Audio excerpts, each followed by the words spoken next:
एक ऐसा अंतर्राष्ट्रीय ख्याति प्राप्त मानव जो गुरु प्रेरणा से पिछले 20 वर्षों से वानप्रस्थ जीवन जीते हुए 24 घंटे मानवता की सेवा में संलग्न है।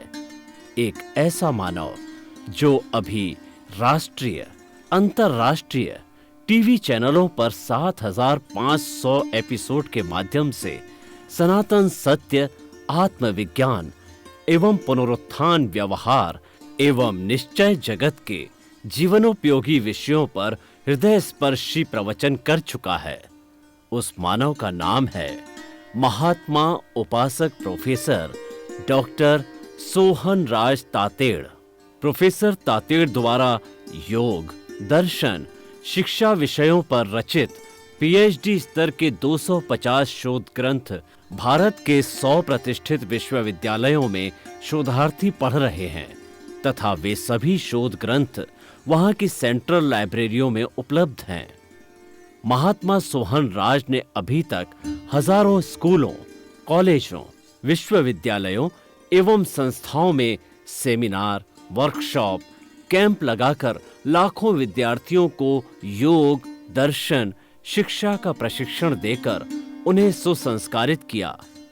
डॉक्टर तातेड़ ने भारतीय संस्कृति उत्थान के 4,000 से अधिक समसामयिक विषयों पर आर्टिकल लिखकर ऑनलाइन जर्नल, पत्रिकाओं, वेबसाइट्स पर प्रकाशित किया, जिसका उपयोग लाखों पाठक कर रहे हैं।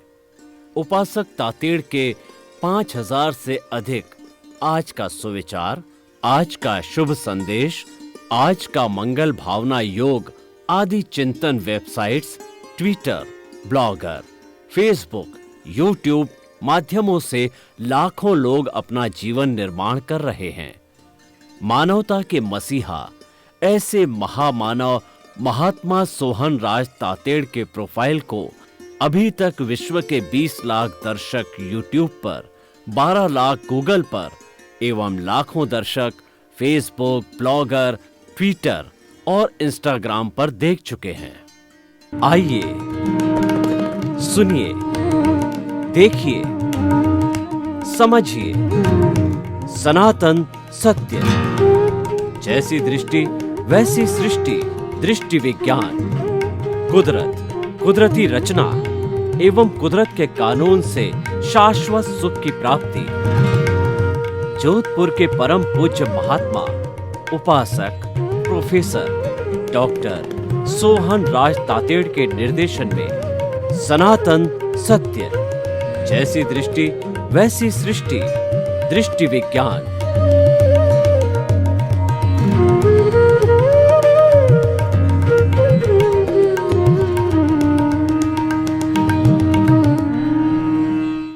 भाई और बहनों, मातृशक्ति को नमन। स्टूडियो में आपका हार्दिक स्वागत, अभिनंदन, सत्कार है। आत्मविज्ञान, साइंस ऑफ द सोल कार्यक्रम के अंतर्गत हम आपको सही दृष्टि, सही सोच, राइट विजन, राइट थिंकिंग के तहत आपकी दिशा बदलते हैं। उससे आपकी दशा बदलती है, आपकी नजर बदलते हैं, उससे आपका नजरिया बदलता है, आपकी दृष्टि बदलते हैं, जिससे आपकी सृष्टि बदलती है। इसीलिए इसको दृष्टि विज्ञान कहा जाता है। और इस दृष्टि विज्ञान के माध्यम से हम आपको सनातन सत्य की बात बताते हैं, अल्टीमेट ट्रूथ बताते हैं, सार्वभौम सत्य बताते हैं।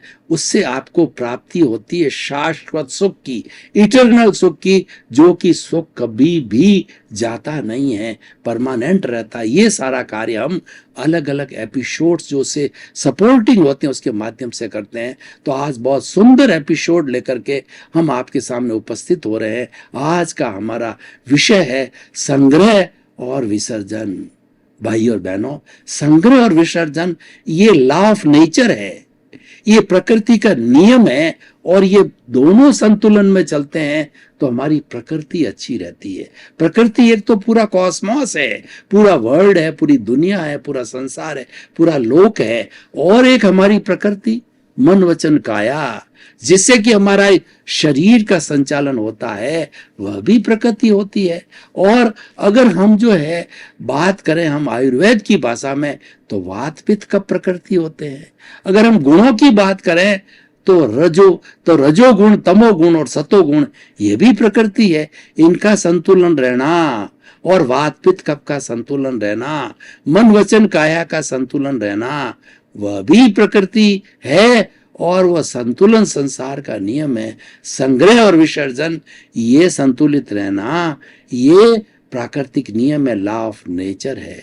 देखिए, एक कोई भी फैक्ट्री है तो सबसे पहले मैन्युफैक्चरिंग करती है, तो मैन्युफैक्चरिंग करके और वो सारा सामान तैयार करते हैं, ये संग्रह कहलाता है। लेकिन वो उस फैक्ट्री को जो है, अगर हमने उसको सेल न किया, लोगों तक न भेजा, लोगों को उसका फायदा नहीं पहुंचाया, तो लोगों तक भेजना ये विसर्जन है। तब जब लोगों तक जाता है तब वो संग्रह लाभकारी होता है, क्योंकि विसर्जन साथ में जुड़ गया। हम जो भोजन करते हैं, हमने जो है पहले अपना जो भोजन जितना हमारे शरीर को आवश्यकता है उतना भोजन किया, ये संग्रह हो गया। और संग्रह होता रहे तो क्या होगा, हमारे अजीर्ण हो जाएगा, हमारा पेट फटने लग जाएगा। वो भोजन पचना चाहिए। जब वो छोटी आंतों के द्वारा भोजन पचता है, यकृत तक जाता है और मल द्वार के द्वारा जो है, जो शेष बचा हुआ जो टॉक्सिन्स है या शेष बचा हुआ जो भी स्थूल है, वह हमारे मल के रूप में शरीर से बाहर निकल गया। मल के रूप में शरीर से बाहर निकलना विसर्जन है। छोटी आंतों के द्वारा जो है यकृत तक उस भोजन को, एक जो हमारी जैसे मौसमी का जूस कैसे पीते हैं, कैपिलरी के माध्यम से भेजना और जिससे ब्लड बनता है, ये सारा विसर्जन है। तो ये दोनों साथ चलते हैं। वैसे एक दूसरे के विरुद्ध लगते हैं, लेकिन दूसरे दृष्टिकोण से सोचे, अनेकांत की दृष्टि से, तो ये दूसरों के कंप्लीमेंट्री है और ये एक सिक्के के दो पहलू है और ये संतुलन पैदा करते हैं। कुल मिला के संग्रह और विसर्जन संतुलन का नियम है और ये प्राकृतिक नियम है, लॉ ऑफ द नेचर है। अब देखिए, हम जो थोड़ा और आगे बढ़े तो देखिए, एक दुकानदार है जो किसी चीज स्टॉकिस्ट है और स्टॉक करता रहता है। आजकल देखिए, कोरोना जो वायरस की बात चल रही है, हमारे पूरे विश्व के अंदर कोरोना वायरस इतना भयावह रूप से जो है वह फैला तो नहीं है, लेकिन फैल रहा है, क्योंकि महामारी WHO ने डिक्लेयर कर दी है। महामारी होने के बाद में हम असेसमेंट नहीं कर सकते कि वो कितना फैल जाए। न फैले, ईश्वर की कृपा है, फैलना भी नहीं चाहिए। हम मंगल भावना करते हैं पूरे विश्व के लिए कि ये जो कोरोना वायरस जो है विश्व के अंदर न फैले और किसी को जो है वो उसका जान तक न ले ले, क्योंकि ये जानलेवा है और इसका अभी तक इलाज, ट्रीटमेंट लागू नहीं हुआ है। इसलिए हम तो ईश्वर से मंगल भावना करते हैं 7 अरब की जनसंख्या के लिए कि वो कोरोना से प्रभावित न हो। ये आत्मविज्ञान कार्यक्रम के तहत जो है हम हर क्षण, हर एपिसोड के अंदर मंगल भावना रखते हैं और जहां तक हो सके हम उसका जो उपाय बताते हैं, जो दवाई ना हो लेकिन हमारे सोच के रूप में, दृष्टि विज्ञान के रूप में हम जो है दवाई बताते हैं, वो कारगर सिद्ध होती है, क्योंकि वो हमारा फेथ हीलिंग है। दृष्टि विज्ञान कार्यक्रम फेथ हीलिंग का कार्यक्रम है। जहां दवा काम नहीं करती वहां दुआ काम करती है। तो हमारा दृष्टि विज्ञान दुआ का काम करता है। जब डॉक्टर हाथ झटक देता है तब हम सब मिलकर दुआ करते हैं और कई बार रोगी का आयुष्य खड़ा होता है तो रोगी वापस ठीक हो जाता है, जिंदा हो जाता है और लंबे समय तक जीता। हमने देखा कि कोमा में कई वर्षों तक जाने के बाद के अंदर भी लोग ठीक होकर के जो जीते हैं। और कैंसर की एक्सट्रीम स्थिति के अंदर डॉक्टर हाथ झटक देता है तब भी वो ठीक होकर के फेथ हीलिंग के द्वारा जो है, मंगल भावना के द्वारा ठीक होकर के कई वर्षों तक वो जिंदे रहते हैं। इसी तरह से हार्ट का मामला देखिए, हार्ट का 3rd अटैक आ जाता है और डॉक्टर हाथ भी झटक देता है, लेकिन कुछ उस तरह का आयुष्य खड़ा हो, क्योंकि सबसे बड़ा जो बल होता है वो आयुष्य बल होता है। तो उसके खड़ा रहने के बाद जो है कोई भी व्यक्ति जा नहीं सकता। हम देखते हैं कि लद्दाख जैसी बर्फ की शिलाओं के अंदर 6-6 महीने तक हमारे जो जवान भाई है उसके अंदर 6-6 महीने तक शिलाओं के अंदर दबे रहते हैं। उनको जो बाहर निकाला रहता है उनका आयुष्य खड़ा रहता है। जो हमारे कुल 10 जो है हमारे 10 तरह के आयुष्य होते हैं। 9 आयुष्य चले जाते हैं, 5 इंद्रियों के होता है, मनोबल, वचन बल, काया बल और आयुष्य बल खड़ा रहता है, तो वो जिंदे हो जाते हैं। तो आयुष्य बल प्रबल होता है, इसलिए कहा जाता है कि आयुष्य प्रबल होती है तो उसके अनुसार व्यक्ति जिंदा रह सकता है। तो हमारा विषय जो संग्रह विसर्जन का है, हम बता रहे थे कोई भी स्टॉकिस्ट जो है संग्रह करे, और लेकिन वह जो है खाली ब्लैक मार्केटिंग करता रहे, लोगों तक ना पहुंचाए, विसर्जन ना करे, तो ये अहितकर है, ये अवैधानिक है और ये प्रकृति के नियम के विरुद्ध है। और सरकार उस पर छापे डालती है और उसका विसर्जन करवाती है, लोगों तक भेजती है। तो वह तो एक मजबूरी हो गई। हमें वैसा कार्य नहीं करना चाहिए कि कोई हस्तक्षेप करे, जनता हस्तक्षेप करे, सरकार हस्तक्षेप करे। हमें तो स्वेच्छा से वैसा कार्य करना चाहिए। कहने का मतलब संग्रह के साथ में विसर्जन की भावना हर वक्त रखनी चाहिए। अब देखिए, मान लीजिए कि कोई व्यक्ति के जो पुण्योदय है, उसके धन बहुत आ रहा है, लेकिन उसकी आवश्यकता बहुत कम है। बिल गेट्स को देखिए, तो बिल गेट्स के पास जो वो विश्व के रिचेस्ट व्यक्ति है, उनका पुण्योदय इतना भारी है कि उनकी आवश्यकता तो 2-3% जो उनकी इनकम है उसमें हो जाती है। 97% जो है, उन्होंने 13 साल की उम्र के अंदर, बाद में जो उनका विवाह हो, पत्नी भी साथ जुड़ गई तो आईटी कंपनी खोली, और ये आईटी कंपनी इतनी बढ़ते बढ़ते आज जो 65 वर्ष के हो गए, तब उन्होंने अब ये घोषणा कर दी, क्योंकि वो विसर्जन में विश्वास करते हैं, केवल संग्रह में विश्वास नहीं करते। ये बहुत बड़ा विश्व के सामने एक एग्जाम्पल है। उन्होंने ये घोषणा कर दी कि अब मैं इस कंपनी का एमडी न रहूंगा, मात्र उसका संरक्षक रूप में रहूंगा, और मेरा शेष जीवन जो है, मेरे जो है वो इतना सारा जो है, ये जो मैंने जो चैरिटेबल ट्रस्ट में डाल रखा है, लोक कल्याण में, लोगों के रोटी कपड़ा मकान शिक्षा चिकित्सा के अंदर जो मेरा सारा पैसा जा रहा है, उस लोक कल्याणकारी प्रवृत्तियों में मैं जो है ज्यादा समय लगाऊंगा पत्नी के साथ मिल करके, ताकि कि मेरे जीवन का जो संग्रह और विसर्जन का जो है वो सूत्र है, वह संतुलित हो सके और मैं ज्यादा से ज्यादा मेरी संपत्ति का विसर्जन करूं। भाई और बहनों, ये भगवान महावीर ने कहा कि वस्तु परिग्रह नहीं है। चाहे आपके पास में करोड़ों की संपत्ति है, आपके पास मकान है, बंगले है, और पुराने समय में भगवान महावीर के 10 जो श्रावक थे, जिसमें आनंद श्रावक जो प्रथम श्रावक था, उस वक्त में जो है कैलकुलेशन जो धन की होती थी वो गायों के समूह के द्वारा होती थी, बैलों के समूह के द्वारा होती थी, खेती के द्वारा होती थी। उन सब के अंदर उस वक्त में वो अरबपति जो है था, लेकिन अपने लिए इच्छा परिमाण कर रखा था, सीमाकरण कर रखा था कि मेरे व्यक्तिगत जीवन के लिए मैं इतना जो है वो भोजन का रखूंगा, इतना कपड़ों का रखूंगा, और इतना चिकित्सा का, सुविधा का, यानी खुद के उपभोग की उन्होंने सब सीमा कर रखी थी। तो वो मात्र कुछ इतने तौलिए रखूंगा, इतने कपड़े रखूंगा, इतनी जूती रखूंगा, और इतने भोजन में इतने द्रव्य रखूंगा।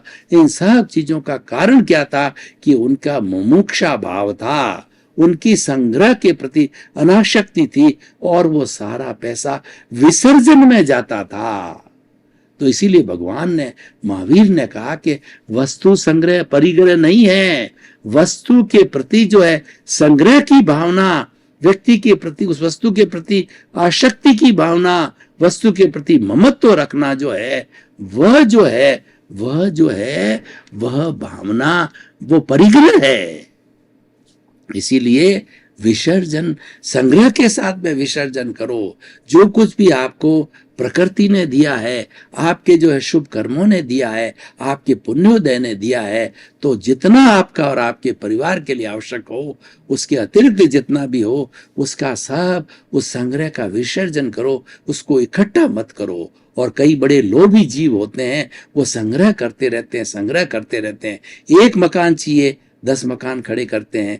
1 करोड़ रुपया चाहिए, 100 करोड़ रुपया इकट्ठा कर लिया, और वो संग्रह करते रहते हैं, विसर्जन नहीं करते। तो ऐसे लोगों के लिए क्या होता है, सरकार की रेड पड़ती है और पैसा लूट करके लोग ले जाते हैं, क्योंकि प्रकृति का नियम है। संग्रह के साथ में विसर्जन है, ये प्रकृति का नियम है। एक बड़ी सुंदर कहावत है कि वो कहावत है कि विषय नर की लालसा और पाम रोग की खाज और लोभी की धन लालसा और तीनों बेअंदाज। ये जो लालसा की दुनिया है, ये जो तृष्णा की दुनिया है, ये ग्रीड की दुनिया बड़ी विचित्र होती है। जो लोग जो वेश्यावृत्ति करते हैं, वो जो विषयी होते हैं, उनका शरीर क्रश हो जाता है, लेकिन विषय में डूबे रहते हैं, क्योंकि वो एक तृष्णा है। और उसी तरह से पाम रोग की खाज, हमारे पाम रोग हो जाते हैं तो हम खाज करते रहते हैं, लहू लोहान हो जाता शरीर, लहू के टीपके पड़ते हैं तो भी हम खुजलाना नहीं छोड़ते हैं, क्योंकि ये भी एक आसक्ति है और ये एक तृष्णा है। और तीसरा लोभी, लोभ जो जहां लाहा तहां लोभा, जहां लाभ होता है वहां लोभ बढ़ता जाता है। लाभ और लोभ का आपस में गहरा संबंध है और वह संग्रह संग्रह संग्रह बढ़ता जाता है, क्योंकि लोभ में विसर्जन नहीं होता है। विसर्जन करने के लिए अनासक्ति की भावना पैदा करनी होती है कि मेरा ये जो इसका मैं करूंगा क्या, और आखिर जो है इसके दुष्परिणाम आएंगे। और अगर ज्यादा संग्रह कर दिया तो आपकी संतान लड़ेगी कि पिताजी ने मेरे को कम दिया, बड़े भाई को ज्यादा दिया, छोटे को कम दिया, और आपस में लड़ेंगे, कोर्ट केस करेंगे। उदाहरण दीजिए, ये तो कोकिला माँ की कृपा है कि उन्होंने संग्रह और विसर्जन के फार्मूले से संयम बरत करके और जो है उसको संतुलित कर दिया।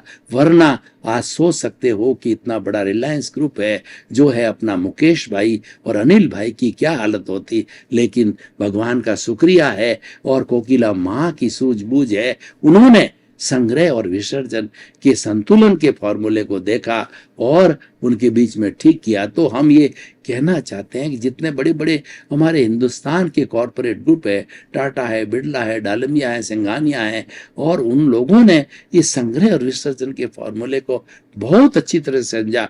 मैं आपको एक उदाहरण देना चाहता हूँ।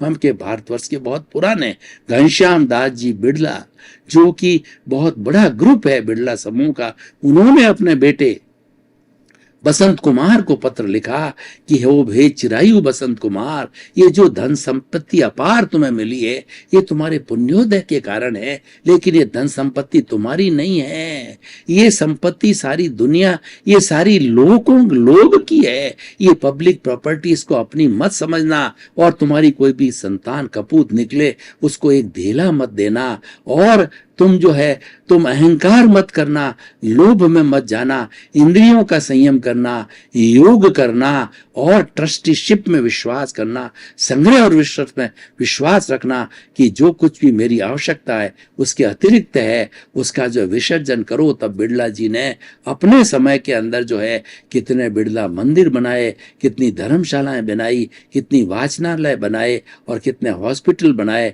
कितने कॉलेज, यूनिवर्सिटी और स्कूल बनाइए, और कितना कितना आज उस चैरिटी का लाभ उठा रहे। यही बात उन्होंने अपने पुत्र को कही, क्योंकि वो संग्रह और विसर्जन के सूत्र के अंदर विश्वास करते थे कि अकेला संग्रह जो है वह दुखदाई हो सकता है, और संग्रह के साथ में विसर्जन करोगे तो आपका ये संतुलन बना रहेगा। हम जो है खाते ही रहेंगे तो हमारा ब्लड प्रेशर बढ़ जाएगा और हमें नींद की गोलियां लेनी पड़ेगी, और ज्यादा संग्रह किया तो कभी व्यक्ति जो है वो नींद की गोलियां कौन लेता है, जो ज्यादा संग्रह करता है। लेकिन संग्रह के साथ विसर्जन रखता है कि ईश्वर ने दिया है तो दोनों हाथ से चैरिटी करता है और लोगों की भलाई में लगाता है। लूले, लंगड़े, अपाइज, मूक, बधिर और जो अनाथ और जो हमारी विधवाएं हैं और हमारे ऐसे लोग जिनको कि हिंदुस्तान 50% पॉवर्टी के अंदर जीता है, लोक कल्याण में पैसा लगाता है, परोपकार के अंदर उस धन का उपयोग करता है, वह धन्य है। और वो क्यों धन्य बनता है कि अनासक्ति भावना से ओतप्रोत है। वह वस्तु में परिग्रह नहीं समझता है, आसक्ति में परिग्रह समझता है, और वह जो संग्रह और विसर्जन के सूत्र को समझता है, संतुलन के सूत्र को समझता है, तो संग्रह के साथ साथ में विसर्जन करता जाता है। ये बात अलग है कि किसी बेचारे को तो 2 जून की रोटी भी नहीं मिलती, यार परिवार का भरण पोषण भी पूरा नहीं होता, तो वो बेचारा क्या विसर्जन करेगा। तो उसकी जो चीज है वो संग्रह नहीं कहलाती, वो तो नीड कहलाती है। भगवान ने जो है कहा कि जो गृहस्थी होता है उसके घर होता है, उसके रसोई होती है, उसके रिश्ते होते हैं, वो साधु नहीं है। जो साधु होता है उसके घर नहीं होता, रसोई नहीं होती, रिश्ते नहीं होते, वो तो वसुधैव कुटुंबकम का सदस्य होता है।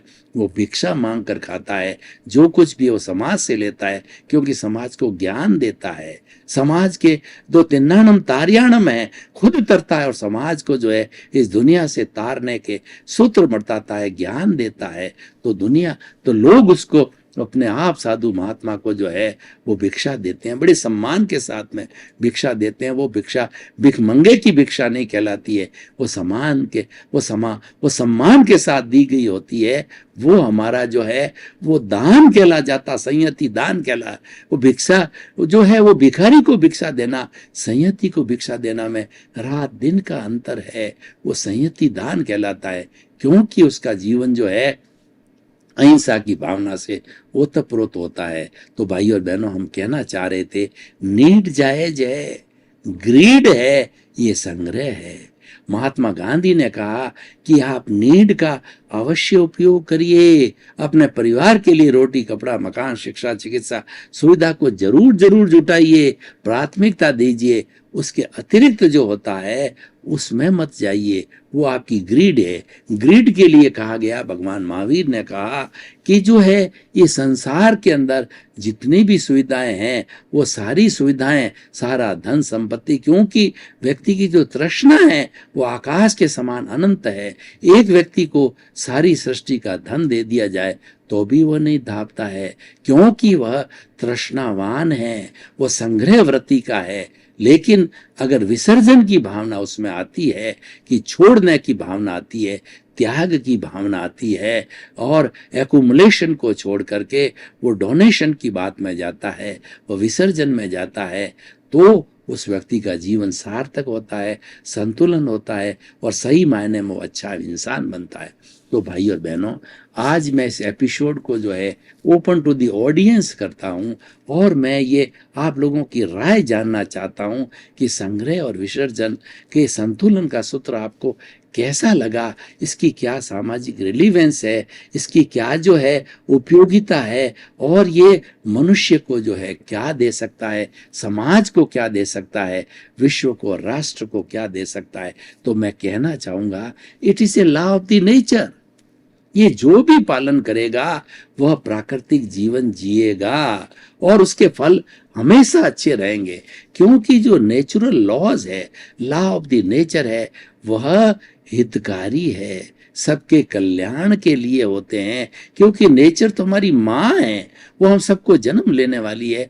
कोई भी माँ की कितनी भी संतान हो, चाहे 5 बेटे बेटियां हो, सबके प्रति वो समान नजर से देखती है, और सबके पालन पोषण के अंदर एक सा हिसाब रखती है। इसलिए हमारी माँ किसी के साथ पक्षपात नहीं कहती। वो तो माँ तो ये कहती है कि 84 लाख जीवा योनि, उन सब को जन्म मैं देते हूं। I am creator, I am operator, और आई एम डिस्ट्रॉयर आल्सो। कैसे?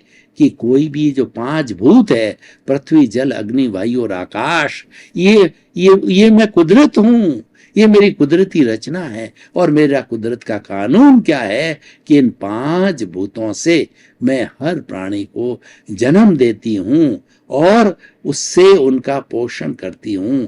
हमारे जीवन भर जो पोषण का चलता है उसमें ये 5 भूत होता है। रोटी, कपड़ा, मकान, शिक्षा, चिकित्सा, इन सब सुविधाओं में ये 5 भूत ही है, क्योंकि ये 5 बेसिक एलिमेंट जो है, ये सृष्टि के एलिमेंट है, नेचर माँ के हैं, कुदरत के हैं, प्रकृति के हैं, छठा कोई एलिमेंट नहीं है।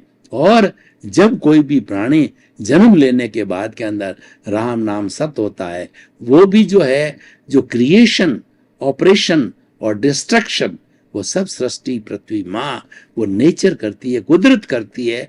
तब वो विलीन होने के बाद शरीर भी, जो कि 5 भूत से बना हुआ होता है, तो उसमें पृथ्वी में, जल में, अग्नि में, वायु में, और आकाश में जब जलता है, जब जला दिया जाता है, जब उसकी अंत्येष्टि कर दी जाती है तो पांच भूतों में वापस मिल जाते हैं। तो इस सृष्टि के लिए कहा गया है, आइंस्टीन ने लगाया एक फार्मूला, E=mc²। ई का मतलब एनर्जी, एम का मतलब मास, c² कांस्टेंट है। यानी इस पूरी सृष्टि की भूत भविष्य वर्तमान के अंदर एनर्जी न घटती है न बढ़ती है, उसका जो है म्यूटेशन होता है, उसका जो है वो कहना चाहिए रूपांतरण होता है, ट्रांसफॉर्मेशन होता है। ठोस द्रव में बदलता है, द्रव गैस में बदलती है, गैस वाइब्रेशन में बदलता है। और सारी सृष्टि ये रिलेटिव है, ये वाइब्रेशन की सृष्टि है। और इस सृष्टि के अंदर साढ़े 84 लाख जीवा योनि के प्राणी जीते हैं। और जितना हमारा जड़ पदार्थ है,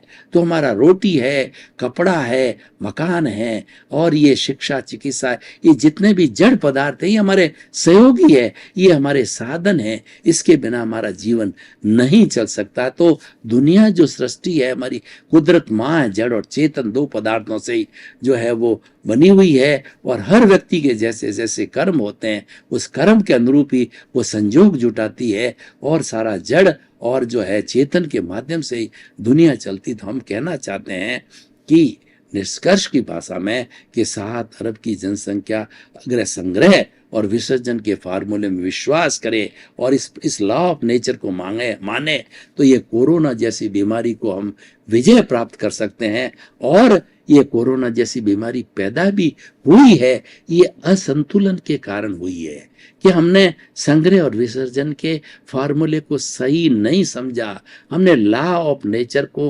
ओबीडियंस नहीं किया, हमने उसका पालन नहीं किया। तो प्रकृति मान हमको आंख दिखाई है। आपका बहुत बहुत धन्यवाद। आप हमारा आत्मविज्ञान कार्यक्रम बराबर देख रहे हो, हमको बड़े प्रमाण मिल रहे हैं, हमको खुशी हो रही है कि आपकी इसमें बहुत जिज्ञासा है। आप इसको देखते रहिए, क्योंकि इसमें सफलता के सूत्र है, आपके जीवन निर्माण के सूत्र है, आपको अच्छे इंसान बनाने के सूत्र है। क्योंकि हमारा उद्देश्य है सुधरे व्यक्ति, समाज व्यक्ति से राष्ट्र स्वयं सुधरेगा। इसी क्रम में आपका जीवन आनंदमय हो, मंगलमय हो, सुखमय हो। धन्य हो आपके प्रति मंगल।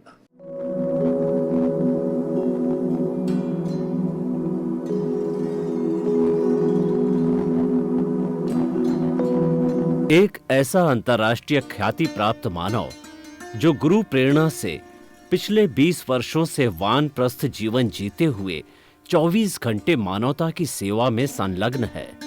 एक ऐसा मानव जो अभी राष्ट्रीय, अंतर्राष्ट्रीय टीवी चैनलों पर 7,500 एपिसोड के माध्यम से सनातन सत्य, आत्मविज्ञान एवं पुनरुत्थान व्यवहार एवं निश्चय जगत के जीवनोपयोगी विषयों पर हृदय स्पर्शी प्रवचन कर चुका है। उस मानव का नाम है महात्मा उपासक प्रोफेसर डॉक्टर सोहन राज तातेड़। प्रोफेसर तातेड़ द्वारा योग, दर्शन, शिक्षा विषयों पर रचित पीएचडी स्तर के 250 शोध ग्रंथ भारत के 100 प्रतिष्ठित विश्वविद्यालयों में शोधार्थी पढ़ रहे हैं तथा वे सभी शोध ग्रंथ वहां की सेंट्रल लाइब्रेरियों में उपलब्ध हैं। महात्मा सोहन राज ने अभी तक हजारों स्कूलों, कॉलेजों, विश्वविद्यालयों एवं संस्थाओं में सेमिनार, वर्कशॉप, कैंप लगाकर लाखों विद्यार्थियों को योग, दर्शन, शिक्षा का प्रशिक्षण देकर उन्हें सुसंस्कारित किया। डॉक्टर तातेड़ ने भारतीय संस्कृति उत्थान के 4000 से अधिक समसामयिक विषयों पर आर्टिकल लिखकर ऑनलाइन जर्नल, पत्रिकाओं, वेबसाइट्स पर प्रकाशित किया, जिसका उपयोग लाखों पाठक कर रहे हैं। उपासक तातेड़ के 5000 से अधिक आज का सुविचार, आज का शुभ संदेश, आज का मंगल भावना योग आदि चिंतन websites, Twitter, blogger, Facebook, YouTube माध्यमों से लाखों लोग अपना जीवन निर्माण कर रहे हैं। मानवता के मसीहा ऐसे महामानव महात्मा सोहन राज तातेड़ के प्रोफाइल को अभी तक विश्व के 20 लाख दर्शक यूट्यूब पर, 12 लाख गूगल पर एवं लाखों दर्शक फेसबुक, ब्लॉगर, ट्विटर और इंस्टाग्राम पर देख चुके हैं।